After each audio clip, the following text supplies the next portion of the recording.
Hello, my sunshines, and welcome back to another episode of the Creating Sunshine podcast. I wanted to start by just telling you guys who today's episode is for. Today's episode is for the person that maybe looks like they're holding it all together, but inside, you know that something needs to change. And this was me, which is why when I met Andrea, it was so speaking to me. I was like, yes, I love your work. I need to have you on the show. This is for the person you're functioning, you're showing up, you're doing the things, you're checking all the boxes, but you feel like you're in a new season or you're heading into a new season. You want to go into a new season, but you feel like maybe you need different support to navigate it. So this is Andrea. She is a licensed mental health counselor, a midlife and leadership coach. We are in the same networking community that most of my guests lately have been in with me, the Sales Society. And like I said, her work just stood out to me because she talks about healing not as this like extra thing. And I love that because we were just talking about that before we hit record, but it's a strategy for real success, stability, especially we're talking about midlife. I'm 46, so I know firsthand how much healing can truly change your life, your relationships, your leadership, everything. So welcome to the show. I'm so glad you're here. Thank you. Thank you, Sarah. I'm so excited to be here. Hi, everyone. As you were talking, I was like, wow, that's the space that I'm in right now, too. So the work that I do, it's no mistake that, I am constantly living what I am literally teaching. And I am currently in transition in lots of areas of my life. So I'm so excited to, dive into some of the topics and pour into the audience. And I'm just so grateful to be here. So thanks for having me. Of course. And I love that. I love when, you take, and I always say, in a sense, you turn your pain into purpose, right? You turn all of the things that you have been through, all of the things that you've learned. And now, how can I help other people? How can I help other people navigate this? And to me, when I bring people on the show and we talk about their business and we talk about everything, and I'm like, but let's get down to the root of the why. Why are you doing this work? Why did this call to your heart? Why did you even start this? So if you wouldn't share a little bit of that with us, I would love to hear about it. Absolutely. Thank you for that. I agree. I think that that's really the most important part of why we get into the work, because it's really what sustains us, when the going gets tough. And for anybody who is on an entrepreneurial adventure, that the going does get tough. And so being connected to the why is so important. For me, so I spent 14 years as a school psychologist in the New York City public schools. And I really thought that I had my career all figured out. I was introduced to personal development work in 2016 on my own journey, my own personal journey. And I was going through a lot at the time. I was really struggling to walk away from a relationship that just wasn't serving, wasn't, going to go anywhere, really, to be completely honest with it. And I was having a really hard time. So I found myself tapping into, for the first time, the personal development world. And when I was introduced to the work, the inner work, healing work, growth work, I realized that career was one more area that I was throwing into the mix and was like, let me add that to the pile. So much for thinking that the career was all set. But fast forward, and it was the height of the pandemic in New York City. It was May of 2020 and actually April of 2020. And my oldest brother ended up in ICU with COVID. And this was during the time when people were not able to go to the hospital, and it was, people were heading to the hospital by themselves, and there was no ability to, sort of be with anyone, but the virus was rampant, and it was, again, at the height of it in New York City. And we're watching all these numbers on TV. I'm sure, everybody can recall this time. It was a really uncertain, scary time. And my oldest brother ends up in ICU. Now, I, at the time, 14 years, or basically cup 13 in as a school psychologist, master's in therapeutic intervention, spent years supporting people through, hardship and struggle and obstacle. And when he is in ICU, I literally lose access to everything. I was just useless. I was in bed, panic attacks, totally scared, wondering, people getting put on ventilators. And I'm like, just literally paralyzed with fear. And I spent 3 days in this fetal position, basically just totally scared, totally praying, just feeling like what is going to happen. It was a nightmare. And it was the third day. And I remember thinking to myself, looking around and being with this feeling of, it is going to be a really unpleasant experience if you stay in this. So you Mhm. can either continue to navigate this in this way, which is not going to serve you or serve anybody else, or you can take every single tool that you've ever received, every piece of learning, training, experience, get yourself up and create something to move forward and to bring people along with you. Because if I was thinking to myself, if you are struggling in this way, imagine how people are struggling who don't have clinical training and who Yeah. don't have access. And that was literally the day that intentional healing and wellness was born. That was the day that my business, created the LLC. And I was like, I am going to be in a commitment to help people move forward in different ways. It looks different depending on the person on purpose. So instead of running from the thing that is holding them back, we are going to run directly towards it. And that was really the birthplace of my business and of what I consider to be a movement. I really am working to spread what I feel is a mission and bringing people along. Like, what are the dreams that you have? Let's go get them on purpose. What is the pain that you're suffering with? Let's heal it on purpose. And one of the big parts of this, Sarah, is I really believe that time does not heal all wounds. Intention does. And so the work that I do is really about deciding it's my time, and that looks different for everybody. I love that. I had like chills the whole time you were telling that story. And I think that that is so powerful because obviously at this stage, at this age that we're at, I tell people all the time, I'm like, you're not going to meet anybody at this age that hasn't been through something hard in their life, right? So I mean, whether it's grief or loss or, cancer, divorce, whatever it is, but what you said is so powerful because we're going to do it on purpose. Like we're going to decide that we're going to heal. We're going to decide that we're going to move forward. And I always tell people that is, there might be a lot of things that have happened in your life that you can't control, but you can control what you do next. You can control that next step. And I think that, it is hard and it's not easy. And I think that that's the biggest thing because it's easy to stay in the patterns and the mindset and everything that you've been in for so long. But if yeah, you decide you want to make a change and you're willing to make a change, it is possible. And one of the things that we were touching on before we hit record, because you talk a lot about midlife, and I'm like, okay, well, I'm 46. I mean, I do plan on living to be like almost 100, but let's say I'm midlife right now, right? yeah. But everybody has this like, it's a crisis. And Mm. just like it's something that's so terrible and so dramatic. And I want to know from your perspective, like what is really happening, especially for women in midlife? And maybe is there something that you wish that more people like truly understood about this season that we're going through? Because in addition to all the hard things we've already been through in life, then you're going to add things on like, perimenopause and menopause and hormones and all these things. So from your perspective, what's going on with us at this I love stage? I love this. I love this. And this is one of my favorite things to talk about. So I personally feel that, and this comes from my own experience, and this also comes from supporting tons of clients. I personally feel that, and I reference it as midlife is not a crisis, it's a wake up call. And sometimes I even say it's a homecoming. And what I mean by that is let's first look at the wake up call. So when you think about what's happening in terms of developmental, time frame, if you will, you are somewhat arriving to, maybe you're almost at the top of the hill, if you will, or, you are at the top of the hill.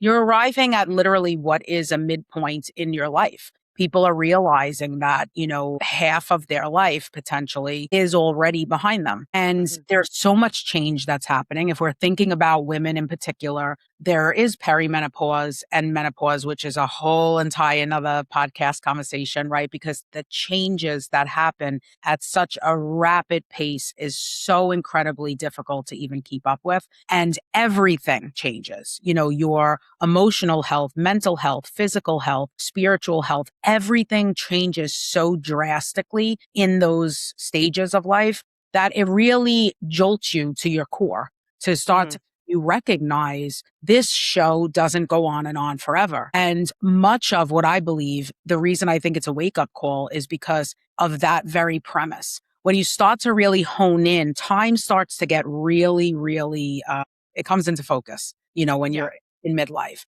And you really start to think about time and how you spend it very differently. And for many of us, we grew up and we became young women and adults conditioned by lots of things: society, family, workplace, community, friends groups, and a lot of those things weren't always good. A lot of those things involved lots of experiences that for most people, I am yet to meet many that have not had rough experiences at some point. We've been through some things. And so we developed a sense of self. We've hidden parts of ourselves to adapt and to cope and to, live our lives in a way where we protect ourselves. And what I believe happens in midlife is you start to recognize, like, time is so precious and I'm done living according to everybody else's standards, right? You start to really recognize, like, what do I want? How do I want to go about my days? Does this job serve me? Do I feel fulfilled in this workplace? Is this something I want to wake up and be doing every day? And that's just one part of it, right? Do I want to say yes to go out on the weekends when I don't really want to be there? Do I want to go to every single family function, or do I need some time to recharge the battery because of whatever I have happening in my life? And I believe that midlife is really this time where we start to hone in on our authentic self and what we truly want. So there's the wake up call. And in ways, that's also the homecoming. It's really about, forget about what all of the friends and, people in the workplace and family members and aunt and uncle or whoever who always questions me about this. Forget what they want. What matters to me here? And so I really feel like it's a beautiful opportunity, but because it is filled with rapid change, I feel like experiences that we don't quite have the language for, it can also be really overwhelming. I agree with you. But I love all of that. I love how you said it's a homecoming. And it does make you think about, and why when people label it a crisis, because maybe it seems like you're doing things like out of the norm and out of the ordinary. But Yeah. really, maybe you're just truly starting to do things that you love to do. And you really stop. I was like, my oldest daughter always asks me because she's 12. And she's like, Mom, how do you just like not care what people think anymore? And I Mm, said, well, when I turned 40, really, I started giving way less Fs, way less. But exactly. then also, I mean, and I had to tell her too, like last year I had stage 3 cancer. And that is really a wake up call. It shows you, like you said, how short life is, how fragile life is. And sitting here letting all these people like dictate what you're doing and how you're living your life and how you're spending your time. And it's like, for what? Yeah. Why? Like, what do I want to do? What lights me up? What fills me up? Who do I want to spend time with? Who do I want to give my energy to? Like, now Totally. I really do make those like thoughtful decisions. And like you said, at this point in life, you're going to be hard pressed to find somebody that hasn't been through something hard. But Exactly. I think before we hit record too, we were talking about, because you talk about the messy middle, right? And Yeah. where we're at. And a lot of people that are listening might be stuck in that messy middle right now. And what is happening, or what is a common like trap, either emotional, mindset, whatever it is, that keep a lot of people stuck in that messy middle versus taking that step to homecoming and to coming back to themselves? I love that. Well, first, I'll share a little bit more about what I mean when I speak of the messy middle, just in case anybody listening is unsure. But I think it could really be applied to a lot of different things. It's really this in between stage, right, of where you are and where you potentially desire to be. And that could be in your career, that can be in life in general, that can be with particular goal and particular dream that you're working on. But it's really this in between phase, and you're not quite where you want to be. And so what I would say happens in there is, this is the part nobody talks about, right? Because we celebrate the sort of end points. We Hmm. celebrate goal and the dream and the vision, and we celebrate when we cross the finish line on it. But you don't hear many people talking about what happened during the journey. And so much happens, and so much that we can't plan for, right? So the messy middle is filled with uncertainty. It's filled with fear and unknown variables. You set out to go do a thing, and what do they say? You make a plan and God laughs, right? You set out Hmm. to something and quite go the way you want it to. And why does that happen? Well, don't have control over every single detail. And, life is lifing and things are happening. So the territory of the messy middle consists of doubt. It consists of distraction. we 2026, we are literally inundated with distractions. They're plentiful. They are Netflix binges and social media platforms and all of the different platforms. And, there's so much. So what happens is we set out to go after whatever.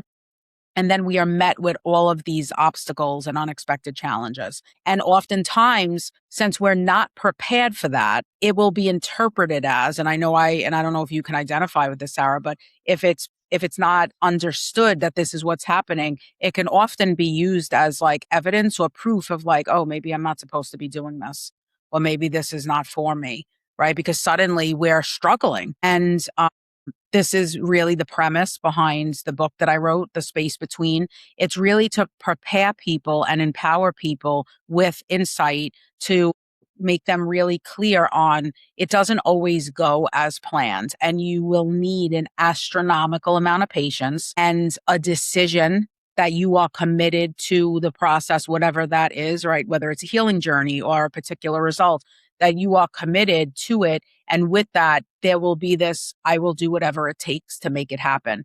And also the insight around it's not evidence that you're failing. It's evidence that you're actually going for it. That's what happens when we go after, and the bigger the dream, the bigger the vision, the bigger the obstacles usually. So that's really when I speak of the messy middle, and it can also be applied to menopause and midlife, right? You're changing. You're different. You're not who you used to be, but you don't quite feel like you're in an unsettled space. So it is this messy middle of transition. And I always say, like, buckle up and enjoy the ride because, it's part of the human experience. It really is. It is. And I think that's also why, for the people that are feeling that and they're like, oh, wow, like you are really speaking to me. That's also why I think it's so important to get support. That's why it's so important to work with people, to hire people, because when you do start to hit those roadblocks, and I know for myself, when I started working with a business coach in 2023. And I tell people all the time, like, I love her to death. She did so much for me. She's the one that encouraged me to start this podcast back in 2023. Wow. But I wasn't ready for a business coach in 2023. I Yeah. needed somebody more like you, somebody more like me that was going to sit there and essentially like hold my hand, Yeah. and tell me that it's going to be okay. Tell me that it's just because it's hard, it doesn't mean you're doing the wrong thing, And I think that's where the support comes in because as much as, you have your family and you have your friends and you have everybody you're talking to, like, let's be real. If you were going to do it by yourself, you would have already done it. Right. Yeah. I Exactly. mean, and I will forever have mentorship in my life going forward. When I started this year, I had 4 different mentors for 4 different things. I had a fitness, I had a business, I had a personal. It was like I was in, and then I had my group like network that I was in because I realized that one person wasn't going to be for everything because this is a mind, body, soul transformation. And that's why I love that you incorporate we have to focus on this in our work. So in our work life, in our home life and everything, because it's really going to literally bring you back to yourself, bring you back to what you want. And before we hit record, we were giving some examples back and forth of how people think that this is like, well, that sounds really cool and that sounds really fun, but like, I don't have time right now. I'll do it when I'm not so busy. And really just emphasizing to people like, this is not something that can wait. Yeah. Once you start doing this work, once you start healing, once you start really getting the support that you need in your life, that's when everything else starts. For me, that's when everything else started to feel a little bit easier. That's when everything else started to fall into place. Like I didn't always feel like everything was such a struggle anymore because I Yeah. understood myself better. But also I had the support of who I could go to when I was struggling. And so I would love if you have a story or can share something that you can think of from a client that maybe where this happened with them, when you were able to like bridge that gap for them and get them from like, here's where they were when they started with me. And then here's where I got them to go. Yeah. I mean, I'm thinking in this moment of my own journey, really, because I'm with you. I will never be without support ever again. Me neither. When I started my journey in 2016, like I shared, pretty much before then, yeah, I would periodically, like, if times were tough, I would work with a therapist and I would have some support sort of come in and out of my life, if you will. But here's the really powerful thing that I want everybody who's listening to hear. You often think that you are the best judge of self because it's you, right? But Hmm. a lot of times we don't have access to like all of us, and it makes me think a mentor used to share with me like this idea of our ears. We rely on our ears for a pivotal part of our human experience so that we can hear. And they're part of our head, right? They're with us everywhere we go, but we don't have direct access to them. We need to actually get a mirror, do a whole thing to be able to really see them. So something that we rely upon all of the time, we don't even have access to. And that's parts of us. That's parts of our personality. That's parts of how we see the world, right? We are sort of defaulting to different things, but we don't have clear view of what's happening because we are really immersed in our experience. So in 2016, when I opted to go on my own personal development journey, and I had no idea what was coming, I had no idea what I was even signing up for. All I knew is that I was trying to let go of a relationship because I knew I needed to, but I was so attached and I was really wanting this relationship to work. And I was at the time taking Zumba, and the Zumba instructor and I became very good friends. And we were in the back of the studio after the class, and I was sobbing, just crying. And I was sharing with her, like, I don't know what to do. I don't know why this is so hard, but I'm struggling big time to like walk away. And I know I need to. And there was, I just like the details of that, I guess in this moment don't even matter, but I was just like, I don't know what to do.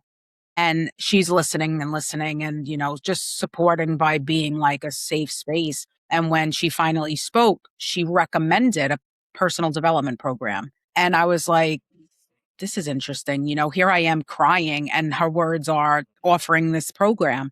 But because I trust her Hmm. and because I knew that I needed some level of support that I didn't know what it even consisted of, I took the leap of faith and I signed up for this program.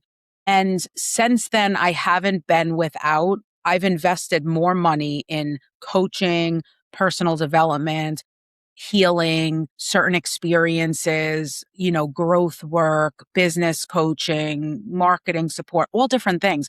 But I say that to say I would not have been able to leave my career if it wasn't for being able to have all of that support because I wouldn't believe in myself enough to be able to do it. So what's very interesting is when you opt in to have support, oftentimes the people that you trust to go, I wouldn't just go on a journey with anybody. I think everybody listening, like use your discernment when you're choosing to go on your journey. But when Hmm. you do, oftentimes the people that you're investing in to go on a journey with you, they see something in you that you don't even potentially see yourself. And so a lot of what was happening, and I'm sure you've heard this phrase and people listening may have heard it, but there's this like borrowing belief that happens. I didn't believe that I had what it took to let go of a 6-figure career and be able to figure out how to grow a business. I've never done that before. So I was terrified. But because of the support that I had and because of the people pouring into me,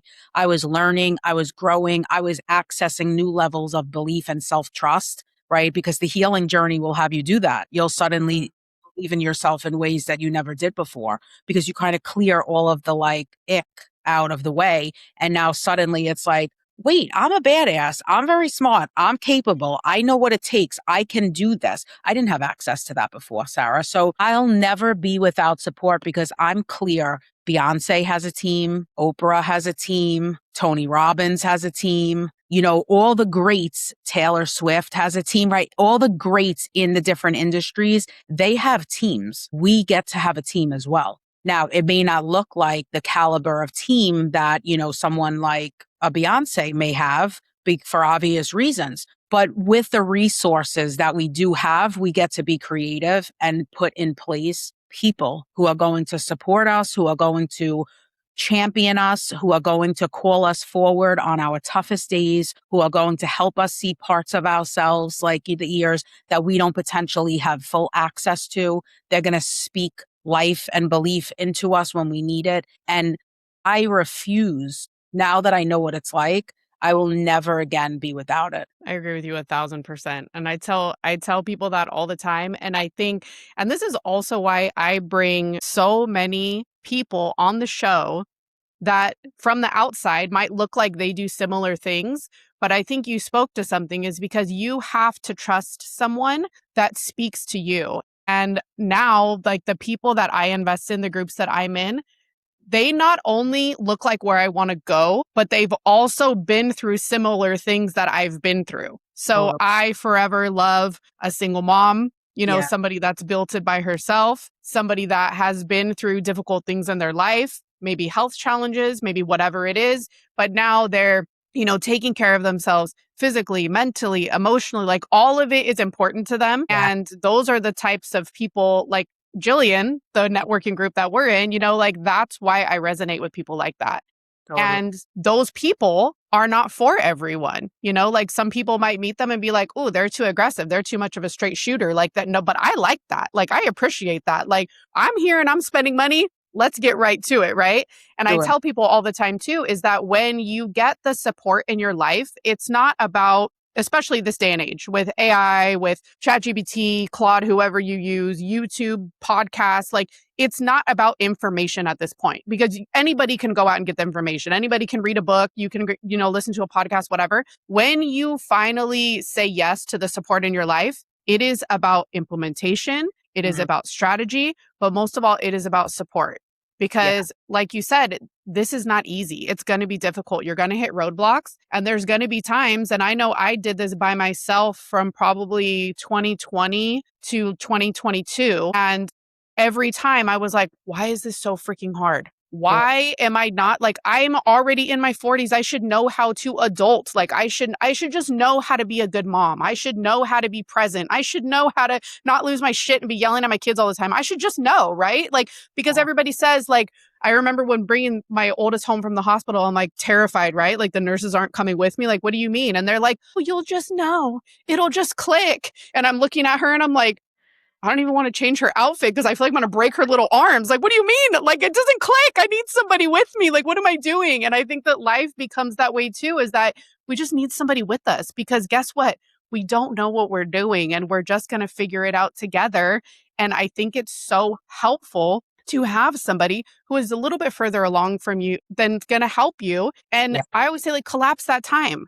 I'm not going to let you spend 2 years by yourself trying to figure it out. No, because I did that. I did that for you. And so now it's like, let's get you there faster. Now we know what to look at, what questions to ask, like through us or through people that we've met or podcasts or books or whatever it is. And I think that that's the biggest thing about support for ourselves. And also, I will never get support from someone who is not also getting support from somebody else because none of us have it figured out, right? So if Totally. my mentor doesn't have a mentor, to me, that's kind of a red flag. Like, because none of us have it all figured out, and we all need support and we all need help and we all need those people that we can turn to. And I think that it's okay. And like before we hit record, we were saying, I think a lot of people, and even the way that I felt before, like it's shame, right? To getting support because we feel like we should be further along. We feel like we should have it figured out. We feel like something must be wrong with me if this is so freaking hard. Yeah. And what for the people that are hearing that and they're like, I'm in that shame. Like, what would you tell them to kind of start to dismantle that and to open themselves up? Because you also have to be open to receiving the support. Because if you sign on with somebody, right, you put your credit card down and you're like, okay, and then you're not fully like open to receiving the support, you also could potentially be wasting a lot of money. Yeah, totally. Yeah. So a couple of things come up for me when you ask that. First and foremost, one of the things I always speak about is barriers to progress. And one of them is, or success, whatever you want to reference it as, but one of them is knowing, right? Oftentimes we know it all, right? We think that we have it all figured out. And the truth is, and for everybody listening, and I always say it to myself and I'll say it to all of you, your knowing is getting in the way. It really is, because it's impacting you and it's keeping you in the lifestyle and in the habits and in the workplace and in the whatever, all of it, relationships, everything that you're familiar with, and because like a lot of us, we have many things that are working for us, right? I mean, here we are, it's 2026, we're able to be here together on a podcast talking about all this. There's a lot that's working to be able to do it, but our knowing often gets in the way. And when it comes to the shame around, I should have it all figured out, why can't I get this together? Two things come to mind. First and foremost, another mentor used to say, don't should all over yourself. And I always used to crack up at that because, it's true. Should implies judgment, right? That what you're doing, where you are, it's not okay. It should be something different. And so there's so much judgment in that. And that's the root of shame. Shame thrives in secrecy, silence, and judgment. And so when we are in these conversations of, I can't figure it out. What's wrong with me? What the hell is going on that I'm not doing this right? How come everybody else, it looks like it's flowing and going? That's the shame spiral. And if you are there and if you are totally immersed in that pattern of thinking right now, the way out of it is to really lean into community on some level. Now, this could be an individual person. This can be, a coach who is qualified to support you in these particular areas. But you definitely want to lean in because we need to break that cycle of secrecy, silence, and judgment. We need to interrupt it. And what happens in interrupting it is you start to hear from other people, wait, you're going through that too, Sarah? So now all of a sudden it's not isolating. It's not like, oh, what's wrong with me? It's we're in this life going through it. We're not doing anything wrong. But I love Brene Brown's work. For anybody who's familiar with her work, she did a lot of research with vulnerability. And what she found is that the biggest barrier to vulnerability is shame. And the interesting part about it is that it tends to be set up and organized by gender. And for women, there is the shame experience connected to, I should be able to do this and I should be able to do it perfectly. That's literally what drives our shame experience. And so whether it's in relationship, whether it's in work, whether it's in finances, whether it's in creativity, whatever, I should be able to do this and I should be able to do it in such a way that it looks fine. And we perform that, which goes back to the conversation about midlife. We perform these versions of self until we suddenly hit this point in life where we're like, I'm so done with this. I'm exhausted. I'm not okay. I'm tired of pretending I'm okay. And I don't want to do this anymore. And I'm going to start to say what is true for me, which is today's a hard day. I don't feel so good. I'm not happy, and that's what midlife really is. It's a freedom. And it does get chalked up to midlife crisis often because of the fact that I think what happens even with men is they really always wanted that car. They go and they get it. Right now, people are seeing it and they're like, oh, must be a midlife crisis. Or maybe it's just that he's finally doing what he wants to do. Yeah. Not worried about the budget, not worried about the not worried about blah. And this is what we see. People leave their jobs. I know my family was definitely like, oh my God, what's going on with her? She's having somewhat of a crisis. And, mine too. Right. And in hindsight, I'm like, probably right. I didn't know exactly what was happening at the time, but I just knew like, if it can all end based on this pandemic, do I really want to be going to a job where I'm like miserable and I'm disrespected every single day and the system takes advantage? No. And so some might see that as midlife crisis. Other might see that as like an honoring of what's true for self, so I think that the shame experience and women and midlife, it all comes together at different points. I agree with you. And I remember myself when you were saying that, like, I remember myself hitting that point and saying, even before, like, I hit play on that first podcast in 2020, and because I was sick of my own shit. Yes. Because I was like, I don't want to feel this way anymore. There's got to be a better way. Don't tell me that this is how I need to feel for the rest of my life. Yeah. This is insane. I have not worked this hard to not enjoy my life and to not live it fully. And same thing, I was on leave of absence last year from my work, actually, when I got diagnosed, because I had two young girls. At the time, my daughters were 11 and 7. And I was like, I have to go through all of this chemo. I'm going to lose my hair. Like, I have to have surgeries. Like, all of this is going to happen. And I'm like, and so I'm just supposed to like sprinkle all this in while I'm still working. Like, this doesn't feel right to me. I stepped back. I took a leave of absence. And when it came time for me to have to go back to work was when I was really, like you, sitting there going, this could have all ended for me this year. Do I want to go back to this place where, I mean, I was good at my job. Like I said, I'd been there for 27 years. I was good at what I did. I knew how to train people. I knew how to mentor people. Like I was doing literally what I'm doing now unofficially Right. for years, like 20 plus years doing that, right? But realizing that for me, it was about being away from my daughters. And that was what I didn't want to sacrifice anymore. You know, that was what I started to realize, like, I don't want my life I didn't have kids to not spend time with them. Like, I Yeah. really want to spend time with my kids. And not only that, like, yes, I'm over there and you're mentoring and you're teaching and everything, right? But a lot of times it's for the unwilling. Like, I would way rather do what I do and do what I'm good at for people that are willing and people that want to be part of this and actually want to make a change in their lives. And I think that was the biggest thing. And even before we hit record, we were talking about describing this, right? And like describing what we do. And sometimes I was, telling you, like, it's challenging for me because I don't want to say that it's a feeling, but when we started talking about it, I think we were both like, yes, that's exactly it, because I didn't realize how good it could get until I started feeling this way, until I started doing this work and realizing that, like, oh, I didn't have to feel that dysregulated before. Like, I didn't have to feel, I always felt like I was just reacting to everything. Like, I'd wake up in the day and be like, well, what's going to happen today? I felt literally like I had no control over anything in my life. And I'm just putting out fires all over the place. And then at the end of the day, going to sleep and like feeling like a freaking failure. Yeah. Yeah. I mean, you bring up a great point, and I always talk to clients about this. There's two distinct ways, in my opinion, to go through life. One is as it happens to you. It's that what you just described. You Yep. wake up, what's going to happen today? You'll handle it as it comes. You'll sort of roll with the punches. You'll see how it goes. And if you were to consider this, the metaphor of getting into the car that is life, right? The car represents life. And in that way of living, you really get into the back seat and Yeah. you sort of wonder, who's going to get in? How are they going to drive? Is it going to be a scenic route? Are they going to turn on the air conditioner? Is this going to be an enjoyable situation? Will there be music? Will there not be? Will they be speeding? Will they, like all these things, right? You're out of control and you're sort of sitting in the back. Yep. That's one way of going through life.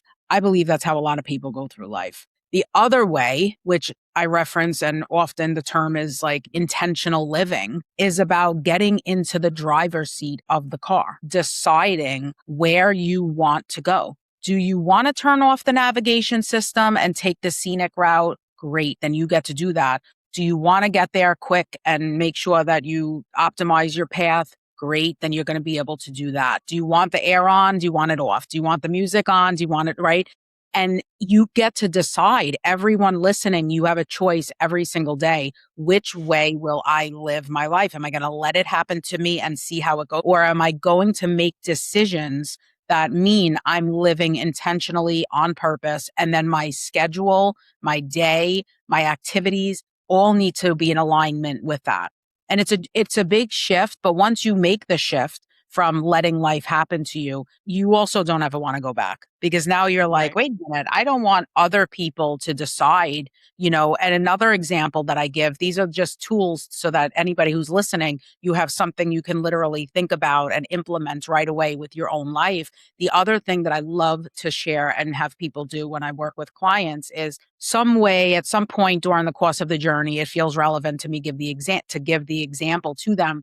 Imagine that you are going into one of those really cool movie theaters where it has those like cozy recliners type of movie theater that they bring you the food and you're like chilling, comfortable, right? And so you go into this movie theater and you are like lounging in the best seat. You have like clear view of the screen. You get to place your order, get your little drink, whatever it is you want, get your food, and you're leaning back and cue the music. Basically, the scenes start to come onto the screen, and they are scenes from your life, your current life. Do you like what you are seeing?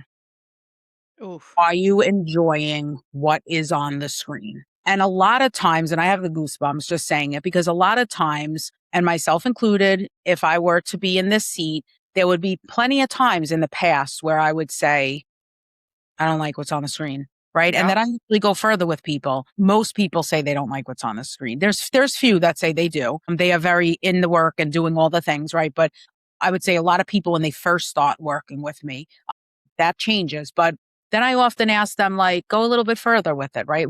How would you categorize this film? Is it a drama? Is it an action movie? Is it like, a thriller, suspense? What's going on? And oftentimes, we always laugh at that point because people will be like, oh my God, it's like, it's crazy this and psychological thriller, and we get a kick out of it. But it comes back to this. You are the writer of this film. You are the director of this film, right? You are the leading actress. And in some cases, and I know I lived like this for a long time, I wasn't living like I was the leading actress in my Mm-mm. own movie. I was definitely taking like supporting role. Yeah. And this is an opportunity for everybody listening. Number one, it's an opportunity to check in. Do you like what you are seeing on the screen? Be honest. I mean, Sarah and I, there's no judgment here, right? Like, be honest with yourself because only you get to decide if you like this movie. And if you don't,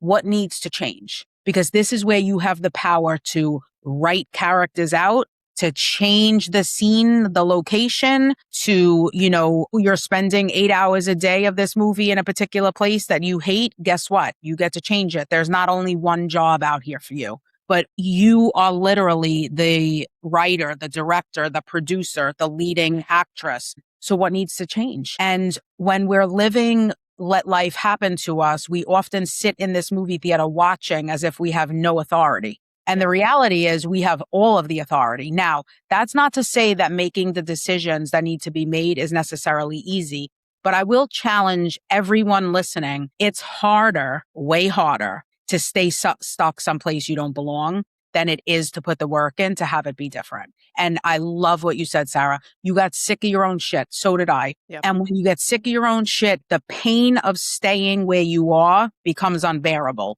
And now you're willing to do anything. So for everybody who's listening, for anybody who taps in at some point, you may feel like you're sort of getting there. You may feel like, I don't know where to start. I will tell you that when you get sick of it to a point, you will know, like, let me reach out to, Sarah, let me actually plug in support. Let me do what I'm going to do because you'll know it's time. And before then, you're going to just continue to watch the scenes play. Yeah. Unfortunately, and everybody does it for a certain amount of time. I will say that I sat out for more than a decade watching and we don't get that time back. So now I'm in a commitment to be like, what do I want? I always wanted to be an author.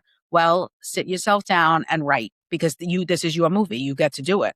And it's going to be hard and the discipline involved. And, it took 5 years, but do you want this to be part of the film? Like, this is something you always want? Let's do it. And so I'm a big fan of, living this life on purpose because I suffered on the other side of not doing it. Yeah.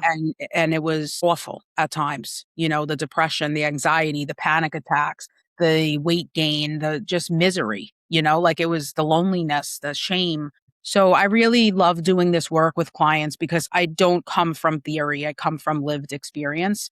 And Mm-hmm. I know what it's like to sit in the trenches and be miserable and really not know what to do. And I know what it's like to climb and claw out, and with that, there's no going back. It's too precious of a journey. Absolutely. I have like goosebumps the whole time you were telling that. I love that example of like sitting there like you're watching your life like a movie. I tell people all the time, but I use mine as an analogy of a book, like we're the author of our own story and Yeah. all those chapters that you couldn't control.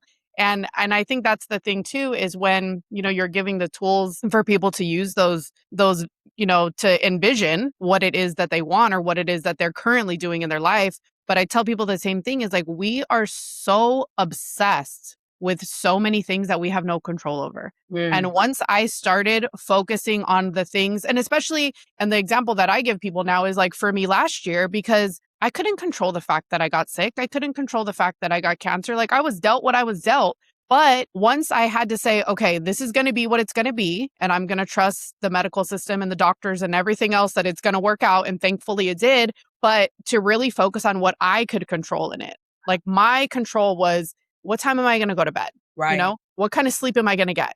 Am I going to meditate today? Am I going to go outside for a walk? Am I going to eat good food? Am I going to, like have good people in my life? And that was the biggest thing. And once I realized like I can only control this much and all of this is out of my control, and I Totally. had to just let it go. And that was really like, because people would message me like how I was sharing everything. I was sharing it on my podcast. I was sharing it on my social media, because I also thought, like you said, okay, I'm going to figure this out and I'm going to help other people along the way. Because if Powerful. I'm feeling this way, same exact thing like you said earlier, and I have all of these tools and I have all of these things that I've already learned on my personal development journey, what the heck is happening to somebody else that was just handed a stage 3 cancer diagnosis that's never done any of this work before? Or maybe somebody that's already in it and they just, want somebody to talk to because they get it.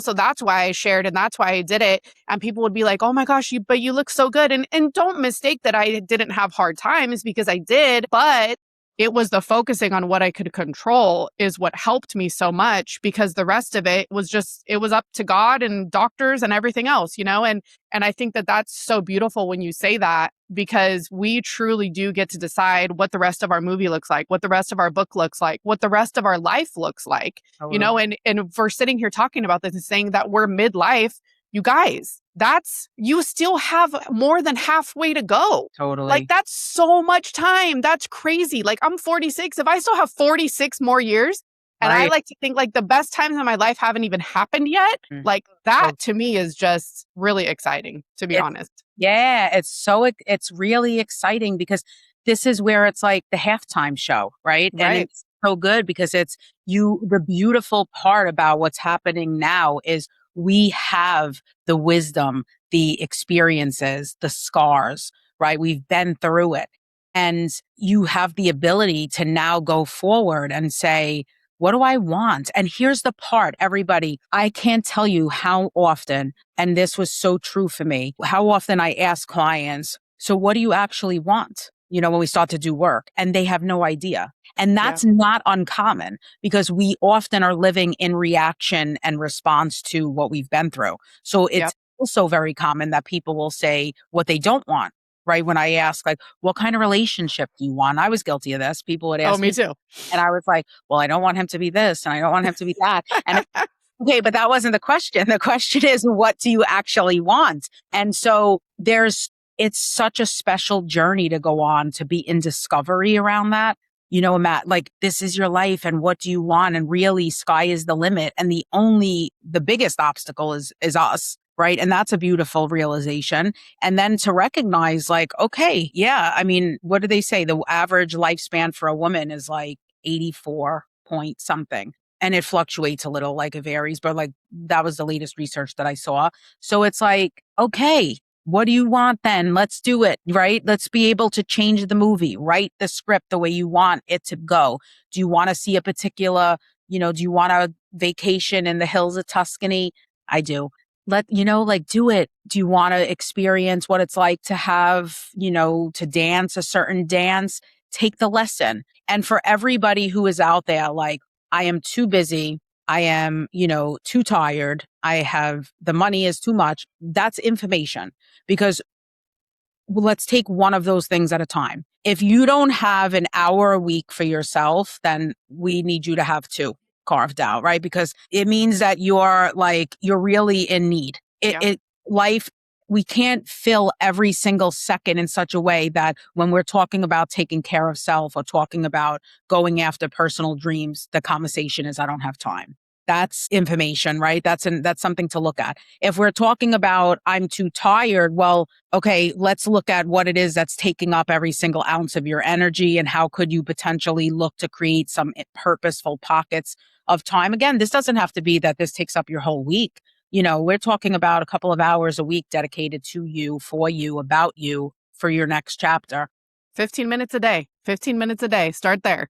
Yeah, exactly. And then the last part of it is money. I often, myself included, like, used to challenge to say, wait a minute, like, don't have money. But if you look at the last 3 months of your bank statement, where is the money going? Because you're spending it likely on things, right? For Yep. some, it's shopping, it's swiping for TikTok shop, which is, very easy to do. It's buying whatever from wherever, Etsy and Amazon and all these different things.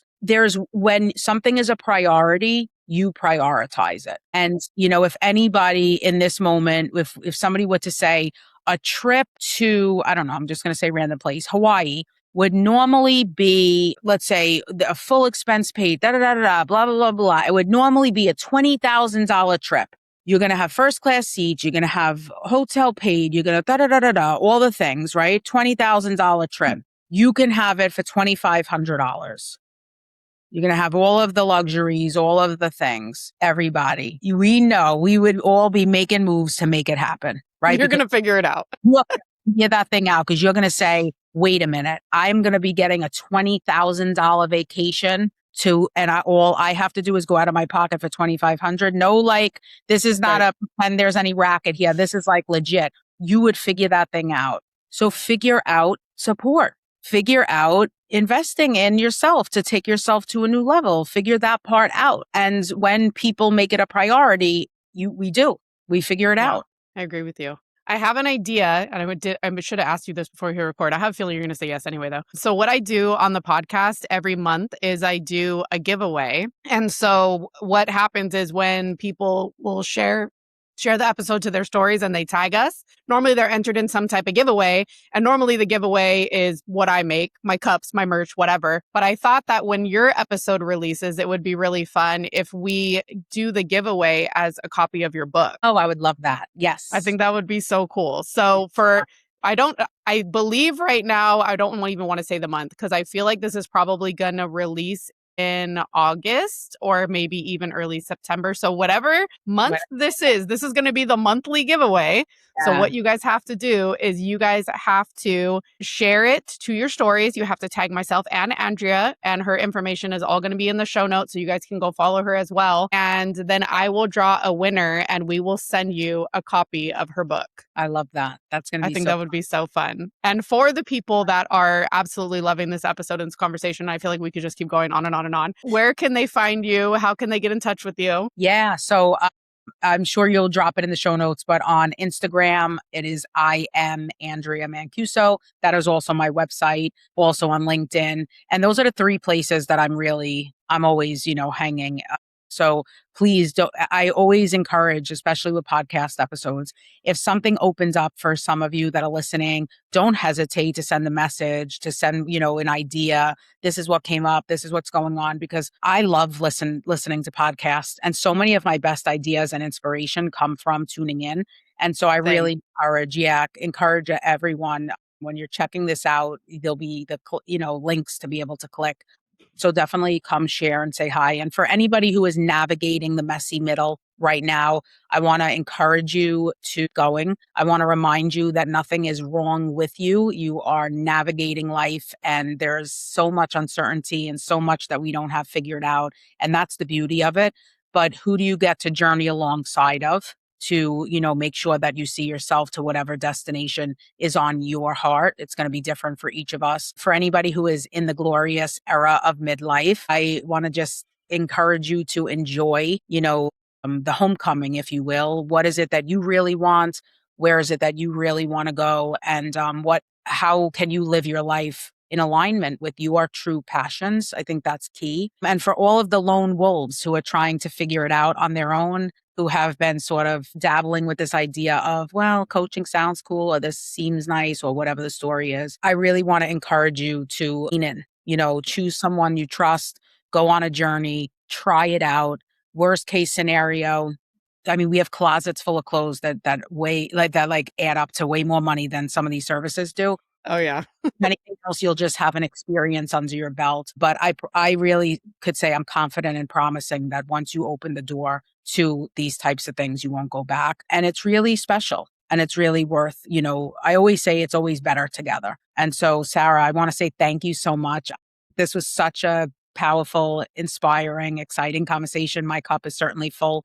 And I'm really grateful, for the opportunity to spend this time with you. Oh my gosh, thank you so much. I feel like this was the pep talk that I needed at the beginning of the week. So I know that the audience is going to get a lot out of it. Like multiple times I was just like, and I just love it because now I feel like my knowing and my intuition is become so on point that even when, I come across somebody and I read a little bit of your bio and I'm like, yeah, I feel like we would connect, but then you come on the show and it's just like to such another level. So many things you were saying resonated with me so deeply. So I just truly want to thank you for that, for coming on and having this amazing conversation. And I know that the audience is going to get so much out of it as well. So I so Yeah. appreciate you. This was so much fun. Likewise. Thank you. Thank you, everybody. See you soon. Of course. So don't forget to share it to your stories, tag both of us so you can be entered in the giveaway, possibly get a copy of her book. And all of Andrea's information will be in the show notes. So you can connect with her, connect with me. We would love to hear what you think. And until then, I hope you go create some sunshine in your lives today. Thank you.